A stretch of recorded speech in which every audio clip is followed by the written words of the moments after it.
And welcome back to another episode of Talking Sports. I'm your host, Andrew, and this is my co host. Miles Shield on virtual call here. Yeah, we're back with another virtual episode, and this is going to be a bit of an interesting one because we are less than 24 hours at time of recording to the NFL draft, the 2026 NFL draft in Pittsburgh, Pennsylvania, home of the Pittsburgh Steelers. So we got a lot of stuff to cover. We've failed to cover this in greater detail over the last couple of weeks, but we're going to try to do that here in I don't know how long here tonight as a time of recording. So, Miles, we got a lot of stories heading into this draft, developing very, very recently. So, the first one, obviously the big one, is the Dexter Lawrence trade to the Cincinnati Bengals in exchange for this year's 10th overall pick. So now this year, the New York Giants will have both the number 5 overall pick and the number 10 overall pick. Miles, what do you make of this trade, and what do you think this could have with the draft? What could change in that regard? Well, first off, just so excited for the draft to be back. Obviously, I was at the draft last year in Green Bay. Great experience. Andrew and I actually got to do an episode like in the middle of the draft weekend, which was a ton of fun. So I'm very happy because there's always a fun podcasting time around this draft time. Um, but going off this Dexter Lawrence trade, which in the last 2 years I've become a very big Giants fan, and really specifically the players. And one of that is Sexy Dexy. I mean, I'm sure Andrew's seen it, but I have a Sexy Dexy sweatshirt I wear around the house all the time. Yep. I love Dexter Lawrence, and to me, this is a move that I see the Giants winning. Because yes, Dexter Lawrence, he's an amazing D lineman, probably one of the best interior D linemen in the league. But if you could get a 10th overall pick for a D lineman who's an interior D lineman, I mean, you take that any day. And I think this is a great move for a team that's, starting over and kind of the new face of the team. So you're going to get at the 10th pick, you could get someone who could completely alter your franchise. I think it's a great move. I think the Bengals gave up a little bit too much. This was a bit of an overpay. And to me, if you're willing to give up this, why were you not calling up the Raiders for Max Crosby?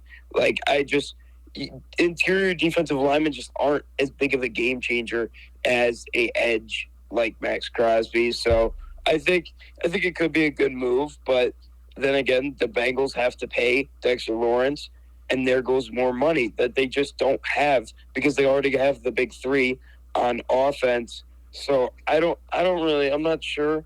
I see the Bengals' vision of trying to keep Joe Burrow, but I don't know if this was the move to do that.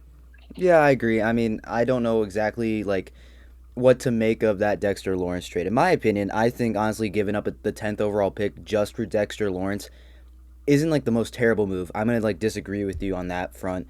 But in my opinion, if you're going to pay Dexter Lawrence all that money, why not just pay Trey Hendrickson or Max Crosby, which I do think is a valid point there for that trade. So, a lot of implications for who the Giants could draft at number 10. I mean, in my opinion, at least at number 5, I think it's a pretty good idea. I have a pretty good idea of who they might draft at number 5. It's going to be one of either Sonny Styles or Carnell Tate. I don't think they're going to really look at any other option besides those two. The Giants need help at wide receiver and on the defensive side, now that Dexter Lawrence is gone. But the Giants have built up such an abundance of edge rushers and guys on the defensive line that you really don't need to go out and get another defensive lineman, in my opinion, at least. So I could very well see them going after a wide receiver and Carnell Tate to complement Malik Neighbors at this point. The problem is I'm just not sure who the Giants would take at number 10. So I'm wondering if you have a better idea of that, Miles, at this point. Yeah, I agree. Carnell Tate was my guy who I thought the Giants, like, that would just completely add on to why I love the Giants. Like, that's just such a fun team to watch. You go Jackson Dart at quarterback. You have Cam Skadaboo in the backfield. Malik Neighbors making the crazy plays. Now add Carnell Tate. You have Isaiah Likely out there who's fun to watch with Baltimore. Then you go to the defensive side. Yes, you don't have Sexy Dexy anymore, but you have Brian Burns. You have Javon Holland. And and I am really excited. And then now your head coach is Harbaugh from the Ravens. This is such a fun team to watch. I think you add Carnell Tate, it's a great move. Now at 10 in my mock draft, two defensive backs who I could see becoming New York Giants were available. Mansour Delane, cornerback LSU, and Caleb Downs, safety, Ohio State. To me, you don't pass on Caleb Downs. He is too much of a talented safety. Like, I mean, to me, he's the best defensive back in the entire class, and he's top three defenders in the entire draft class. So I don't think you pass up Caleb Downs if he falls to 10. Okay, definitely. I agree with that. I could also see a world where the Giants do choose to go defense with like Sonny Styles at 5, but also go at number 10 with like a wide receiver and possibly in like Jordan Tyson or Mekhi Lemon if they're really feeling risky. I don't know how you feel about that one, but that's another scenario I could see playing out in my mind. Or they could just go both defense, I guess, there to really bolster it. Maybe address wide receiver in the second round. I don't know how you feel about that, but that's definitely a scenario that came through my mind. Another question that I have with this year's draft is, now that we've had that Dexter Lawrence trade between the Bengals and Giants, do you think we're going to actually see any more trades leading up to the draft or on draft night? Because there is one in my mind, but I want to see what you think. Do you think we'll have any more trades either on draft night or possibly in the hours leading up to the draft?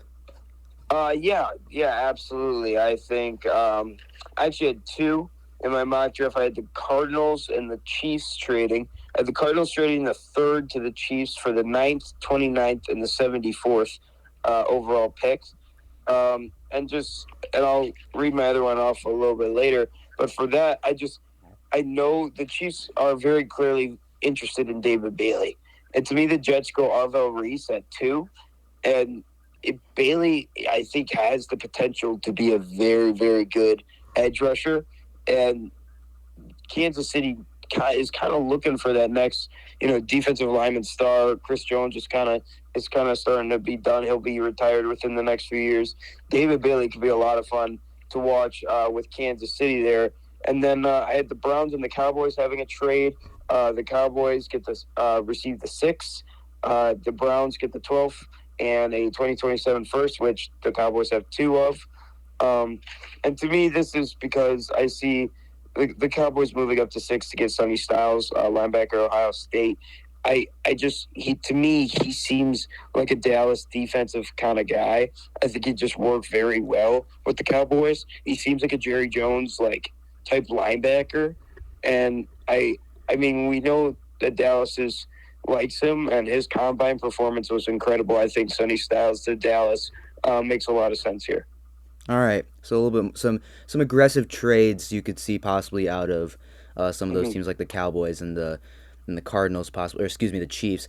One trade that I could see happening is one of the Rams maybe possibly trading up because they do have an abundance of first round picks now. They have the 13th overall pick from the Atlanta Falcons, and then they also. Oh no, they don't have a second first round pick this year, but I do believe they have another one, an extra one next year. Possibly. Oh, sorry. No, they don't. What am I talking about? They trade all those for the corners they got from the Chiefs this year. No, I'm stupid. Sorry. It's late at night, guys. You gotta excuse my lack of knowledge here. But I could see the Rams, being an aggressive team, being that they are a competitive team that went pretty far in the playoffs and have a relatively high draft pick with number 13 overall. I could see a world where the Rams, who have been notorious for, screwing over their picks and just saying, screw it, we'll go trade up and get the best guy. Who cares if we don't have a first-round pick for the next year? So I'm going to continue to watch the Rams. I don't know about you, Miles, but I think the Rams might have something like cooking over there in L.A. once again. Yeah.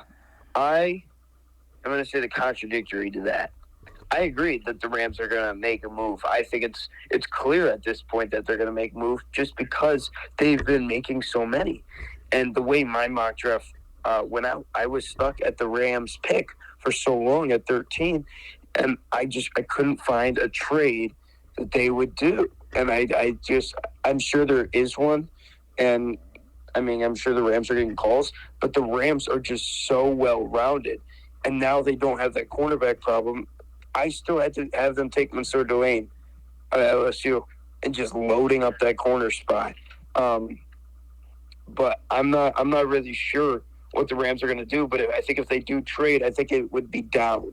I think they'd trade down, just get a few more, and then if that'll load them up with some picks to possibly move up next year in a quarterback heavy draft when there's a good chance they won't have Matthew Stafford and need to take a quarterback. Yeah, I agree. That's an interesting scenario that I think is probably very likely. The other trade scenario I could see is maybe like the Jets trading down.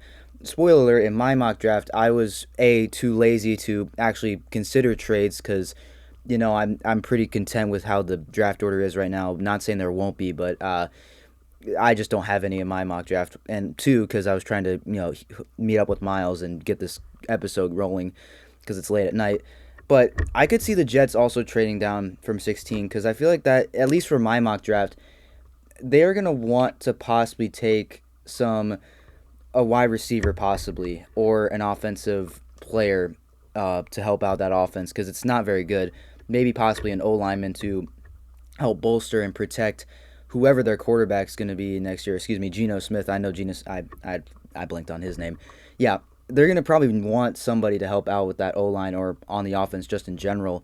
But I don't know if they're going to actually be able to find a suitable offensive player at number 16, and they might find themselves trading down to maybe bolster some draft capital and get some extra picks for the following years. I don't know what you think about that one, though. Well, I mean, I could see it, and I think it makes a lot of sense because the Jets need so many positions. But for me, what that ended up being, the New York Jets ended up taking Omar Cooper Jr. Okay. From Indiana with my pick, which I really liked. And I think whoever the quarterback may be, you get Garrett Wilson or Omar Cooper Jr. I feel like that's a good tandem there. And I would love to see that. But I'm not 100% sure what the Jets are going to do either, just because there's a lot of positional needs, and they're not always the best team at making these kind of decisions. Okay, definitely. So I would say though, I think we've covered all the bigger stories. Oh, one last one. Can't believe I forgot this one. Jeremiah Love could go number 4 to the Tennessee Titans.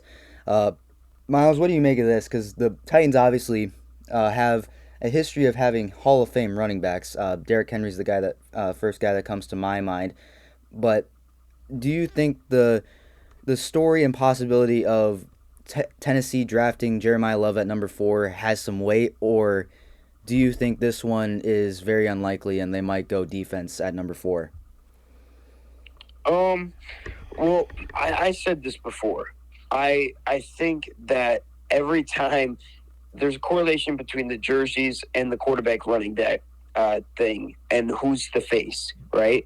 When we saw Tennessee first move, or we saw the Houston Oilers first move to the Tennessee Titans, we saw their jerseys be the white helmets, white everything, right? I've been in Tennessee, I've been in Nashville, I've seen the stadium, and they had the Steve McNair, Aaron McNair, and Eddie George, right? Where they're two quarterback running back guys, right? They change, they get the dark helmets, they kind of adjust, and their next guys are Ryan Tannehill, Derrick Henry become their tandem. Now they're in this new phase, which I love their new jerseys. Cam Ward and Tony Pollard are not going to be the duo. So you get Jeremiah Love, who arguably is the most talented player in this entire draft class. I don't see you passing on him. How can you pass on him? And if you are to the point where you're not going to take him, I feel like there are enough teams who are willing to give up so much to get Jeremiah Love.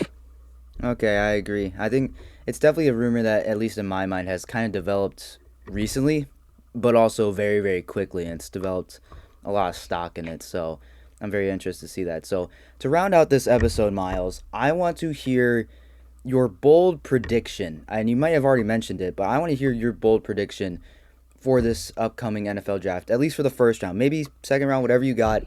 But what's your bold prediction for this year's 2026 NFL draft? I forgive me, Andrew, but I have a few. Go ahead then. As always, I have a lot of hot takes, and last year some of them were good, some of them were very, very bad.